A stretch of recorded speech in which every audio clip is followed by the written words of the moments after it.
From where to start CLAT preparation episode 5 step 4। तो हमने step 1 में करा कि यार 30 मिनट्स एडिटोरियल पढ़ेंगे, 2 में पढ़ा करंट अफेयर्स कवर करेंगे, 1 आवर देना है या 2 आवर, या आप डिसाइड करोगे।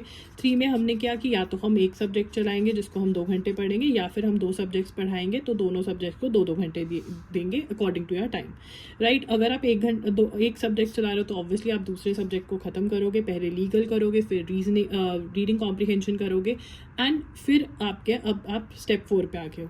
अब आपके क्योंकि 2 सब्जेक्ट्स हो गए हैं तो आप रिविजन डेज रखोगे। रिविजन डेज में आप क्या करोगे, आपका जो 2 दिन है वो रिवाइजिंग के होंगे, जो मतलब आपने 2 घंटे का स्लॉट रखा है सब्जेक्ट पढ़ने का, या 4 घंटे का जिसमें आप 2 सब्जेक्ट्स अगर कर रहे हो, तो आपने आरसी सॉल्व करने हैं, ठीक है ना, 5 RC 6 RC back to back.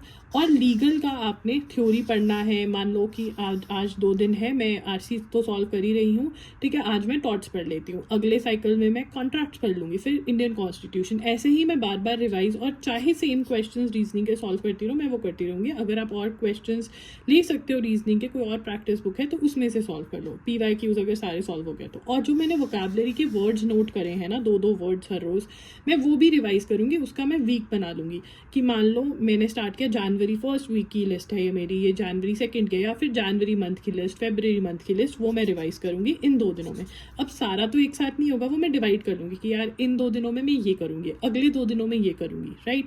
उससे क्या होगा, आप रिविजन करोगे, आपका कॉन्फिडेंस बढ़ेगा कि यार जो मैंने किया ना, इट्स लाइक अगर आप एप्पल्स इकट्ठे कर रहे हो तो आपने जो एप्पल्स इकट्ठे करे आप चेक करने जा रहे हो कि वो ठीक है ना, वो मुझे पता है ना कितने हैं, और फिर आप नए एप्पल्स भी इकट्ठे कर रहे हो, और बाकी बचे हुए 5 दिनों में आप न्यू स्टफ करोगे। अब न्यू स्टफ में आपके स्लॉट्स एम्प्टी हो गए हैं क्योंकि आपका लीगल और आरसी तो हो गया है।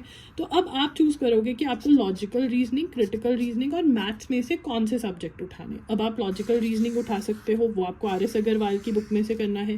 क्रिटिकल रीजनिंग जो है वो LSAT की बुक में से करना है, और मैथ्स जो है वो 30 डेज वंडर बाय एस चंद में से बेसिक टॉपिक सॉल्व करने हैं, और फिर ऑलर बोर्ड की बुक में से आपको जो डाटा इंटरप्रिटेशन की बुक है इसमें से टॉपिक्स करने हैं। ये सारे टॉपिक्स कौन से हैं वो सिलेबस वाली वीडियो में मैंने बहुत अच्छे से एक्सप्लेन किया हुआ है कि कैसे करना है। तो अब आपको ये तीनों में से कोई भी 1 या 2 सब्जेक्ट्स उठा करके इनको ख़त्म कर देना है।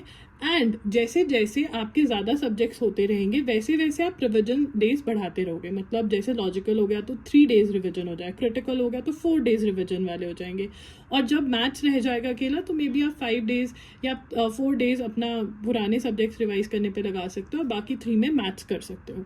सो this is what you have to do. Revision is very very important. और जो आपका करंट अफेयर्स है वो तो चल ही रहा है, आप रिविजन कर ही रहे हो तो वो तो आपको याद रहेगा ही, तो ये आपको करना है, राइट। अगर कोई भी डाउट है आप कमेंट्स में पूछ सकते हैं।